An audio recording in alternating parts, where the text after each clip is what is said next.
The entire team condemned and have repeatedly condemned the violence and law-breaking that occurred on January 6th in the strongest possible terms. We've advocated that everybody be found, punished to the maximum extent of the law. Yet the question before us is not whether there was a violent insurrection of the Capitol. On that point, everyone agrees. No matter how much truly horrifying footage we see of the conduct of the rioters and how much emotion has been injected into this trial, that does not change the fact that Mr. Trump is innocent of the charges against him. Joining me now is former President Trump's attorney, Michael van der Veen. Thank you, sir, for joining us. Let's get right into those words that we heard from Senate Minority Leader Mitch McConnell. He ended the trial with his passionate speech about President Trump's involvement in the insurrection. During it, he said that the former president is still liable for everything he did during his period in office. Are you expecting to face more charges against Mr. Trump in the near future, and do you anticipate being part of that defense? No, that's just political rhetoric, and I was hopeful that something would come out of this, that the political rhetoric would stop out of Washington, D.C., but I guess apparently it hasn't. Were you, though, surprised to hear those words coming from the leader of the Republican Party in the Senate? I'm not surprised to hear a politician say anything at all. No. Well, throughout the trial, you denied that Mr. Trump had a role in inciting the January 6th insurrection at the Capitol. You argued, first of all, that there was no insurrection, but during your closing arguments, you seemingly admitted that there was, in fact, an insurrection, using that word, saying that was not up for debate. What role did the former president play? You didn't understand the case. I used the word I'll give you the opportunity to clarify, sir. Sure. I used the word insurrection in my closing argument when quoting the charging documents. What happened at the Capitol on January 6th is absolutely horrific. But what happened at the Capitol during this trial was not too far away from that. The prosecutors in this case doctored evidence. They did not investigate this case, and when they had to come to the court of the Senate to put their case on, because they hadn't done any investigation, they doctored evidence. It was absolutely shocking. I think when we discovered it and we were able to expose it and put it out, I think it turned a lot of senators. The American people should not be putting up with this.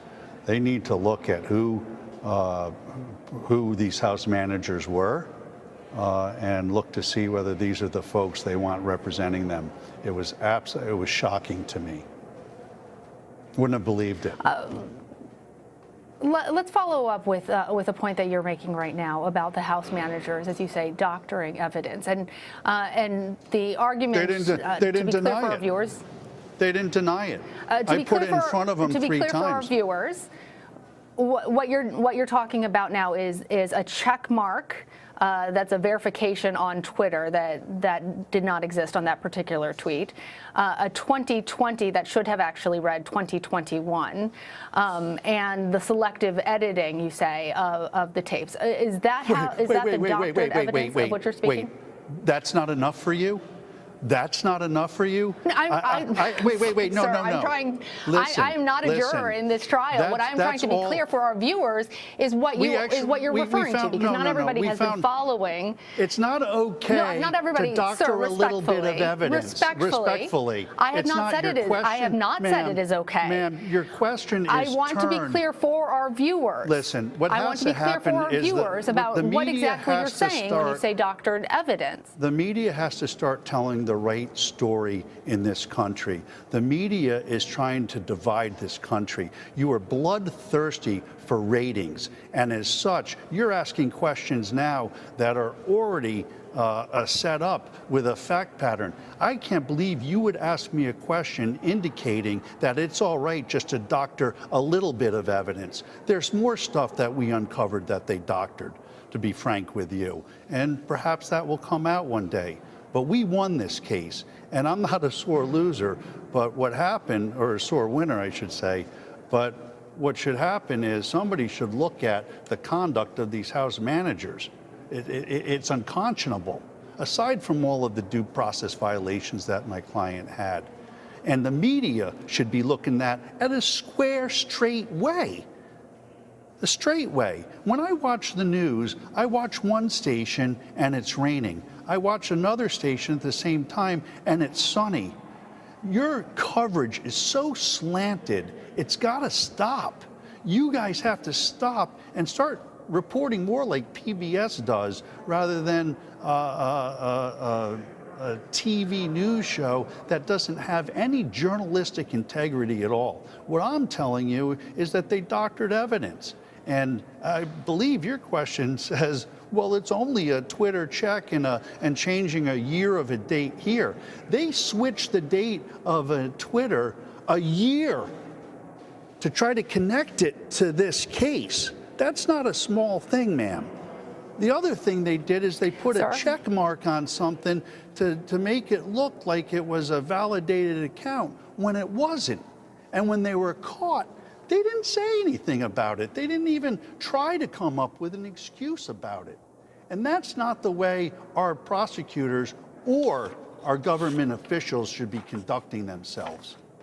And the media shouldn't be letting them get away with it either. I'm tired of the biased media on both sides, left and right. What this country wants, what this country needs, is this country to come together, to take the left and the right and find a middle ground and start responsibly being our public officials, our elected officials. And one of the reasons why they do it is because of the media. Because the media wants to tell their narrative rather than just telling it like it is. And frankly, I'm tired of it. I'm not a media, I'm not in front of your cameras all the time, but what I've been subjected to this last week. I understand, and I've given you the opportunity. You don't want to hear the truth. Yeah. Okay. I've given you the opportunity. I will remind you that what I said was that for our viewers who have not been following all of the hours of this trial, to be clear about what you are speaking about. And I understand I'm speaking that you about seem the House very manager's upset. failure to prove their case. That's what I'm telling And you. They weren't able to prove their case. You have won the acquittal of your client. Yes, and if you'd like to continue to talk about this conversation, we can have that discussion. I don't need to. But for me to ask a question, A slanted question that was set up to say it's okay for them to cheat. That was your question. Isn't it okay for them to cheat? I didn't say that. It's just a little bit. You said, to be fair, it was only a check on the Twitter. That's what you said.